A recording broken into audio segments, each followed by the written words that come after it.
The cleanest victory Germany ever won in the West is the reason it lost Normandy. On the 19th of August, 1942, a German observer in a concrete post above the French port of Dieppe watched an entire Allied army destroy itself on the beach below him in under 6 hours. Tanks stopped dead in the stones, landing craft broken in the surf, thousands of men walking inland with their hands on their heads. Berlin was right to call it a triumph. What Berlin then concluded from it in a staff room over the following days is what killed them 22 months later. This is the autopsy of the Dieppe raid.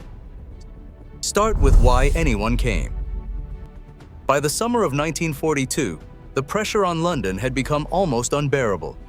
The Soviet Union was bleeding on a scale that made every British operation look like a rounding error, and Stalin wanted a second front now.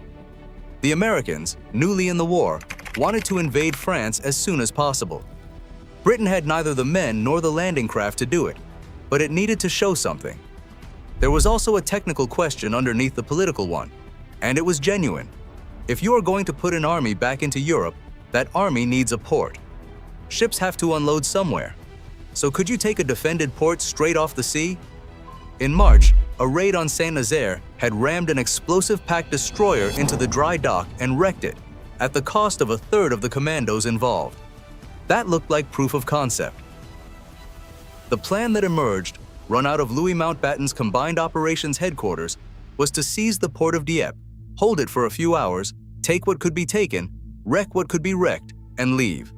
It was first scheduled for the 7th of July as Operation Rudder, cancelled by weather, and then revived for the 19th of August under a new name, Jubilee.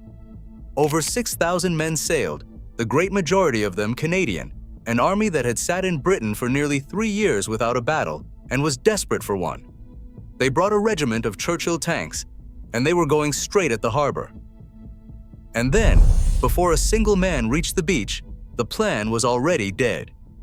In darkness, at about 3:45 in the morning, the landing craft of the Eastern Group ran straight into a small German coastal convoy. There was a short, violent sea fight.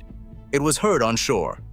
The alarm went out to the batteries at Berneval and Puys, and the German coastal defenses stood to. Everything that followed rested on surprise, and surprise had been lost to a chance encounter in the dark. What the observer in the bunker watched over the next 6 hours, he watched as evidence. Every detail of it would end up in a report. He saw the tanks come off the landing craft and stop. Dieppe's beach is not sand, it is chert, large, loose, rounded pebbles, and the Churchill tracks churned in it, through stones, dug in, and went nowhere. Some threw their tracks entirely. Not one of them broke into the town, where concrete blocks sealed the streets. He saw the infantry cross the open shingle to the seawall and stop there too, pinned under wire and fire, unable to go forward and unable to go back.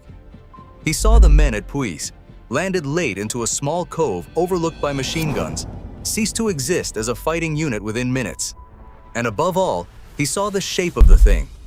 They had come at the harbour, frontally, from the sea, in daylight, with armour, and they had tried to take it intact. At 10:50 in the morning, the Allies signalled withdrawal. By early afternoon, it was over. For Canada, it was the bloodiest single day of the entire Second World War. More than 3,350 Canadians were killed, wounded, or taken prisoner out of roughly 5,000 who took part. More than 900 were dead. Now switch sides, because this is where the autopsy actually begins. Somewhere behind that beach, within hours, a German staff officer sat down with the first returns and began writing the thing that mattered. Not the casualty count. That was for the newspapers, and the newspapers already had it. What he was writing was the lessons paragraph, because everybody in the German command knew that this was not the invasion. This was the enemy showing you, at his own expense, how he intends to do it later. A raid like this is a free look at the other side's thinking, and the officer's job was to read it correctly. And the raw material was excellent. A second-line coastal division, holding prepared positions with pre-registered artillery, had annihilated a modern combined arms assault in a morning and lost a small fraction of what it destroyed. The defenses had worked exactly as designed. Nothing had needed improvising. So look at what was on the table in front of that officer. The enemy attacked a port. He came at it frontally, from the sea, with tanks, and tried to take the harbor buildings intact rather than destroy them. He brought no means of supplying himself except through that harbor. Read those 4 facts together and the conclusion assembles itself. An army cannot be supplied over an open beach. Therefore, the enemy must have a port. Therefore, the invasion, whenever it comes, will come at a port. And if it comes at a port, then it comes where the ports are closest to England, at the narrowest crossing, in the Pas-de-Calais. That is not a lazy conclusion. It is drawn from direct observation, at a battle they had comprehensively won, by professionals doing exactly what professionals are supposed to do. Hitler read the reports and was delighted, and he was delighted for a specific reason. The analysis agreed with what he already thought. It had told him the enemy would come at Calais, which is what he had believed since 1940. And that is the whole failure, in one sentence. Dieppe did not challenge a single German assumption. It confirmed all of them. What followed was concrete, and a great deal of it. Over the next 2 years, the Atlantic Wall was built and thickened, and the thickest of it went exactly where the doctrine said the blow would land, wrapped around the harbors and packed along the narrow sea in front of Calais. The ports became fortresses in their own right, garrisoned to be held after everything around them fell. Divisions were positioned accordingly.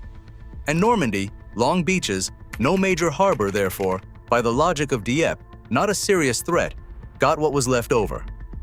An army that has just been told it was right does not go looking for what it might have missed. There was no reason to. The evidence was on the beach, and the beach agreed with them. Now watch the losers do the opposite, because they had no choice. The Allied post-mortem on Dieppe reached the inverse conclusion from the same 6 hours. Attacking a defended port head-on does not work, and no amount of courage fixes it. If you cannot take a harbor, then you land where there is no harbor, on an open beach, where the defenses are thin because nobody expects you, and you bring the harbor with you. That idea became Mulberry. 2 entire artificial ports, built in sections in Britain, towed across the Channel and assembled off the Normandy coast. Everything else followed from the same brutal accounting. The tanks had died on the beach, so build specialized armor to cross beaches, clear mines, and bridge seawalls. Nobody had known what the beach was made of, so send swimmers ashore at night beforehand to bring back samples of the sand. The bombardment had been far too light, so make the next one enormous. Communications had collapsed, so rebuild them from scratch. On the 6th of June, 1944, the Allies landed in Normandy. Not at a port, not at the Pas-de-Calais, where Hitler kept his strongest formations waiting for weeks afterward, still convinced that Normandy was the feint. They came ashore on open sand, and within days, their own harbors were being assembled offshore. So here is the finding, and it is not about a beach in France. Both sides in this story did exactly what a professional military is supposed to do. They studied the same battle, honestly, using real evidence, and drew conclusions for the future. One of them got it right, and one of them got it catastrophically wrong, and the difference was not intelligence or diligence. The difference was the result. The Germans had won, and a victory offers you no reason to question anything. It simply hands you back your own assumptions with the stamp of proof on them. The Canadians and the British had lost about 70% of the men they landed, and a defeat that total leaves nothing standing to defend. Every premise has to be examined, because every premise just failed in front of you. That is the uncomfortable part. The side that learned faster learned because it was destroyed. Dieppe was a German triumph in every measurable sense, and the price of that triumph was that they were still guarding the wrong coast on the morning the war came ashore somewhere else. Cause of death, the victory that taught them nothing.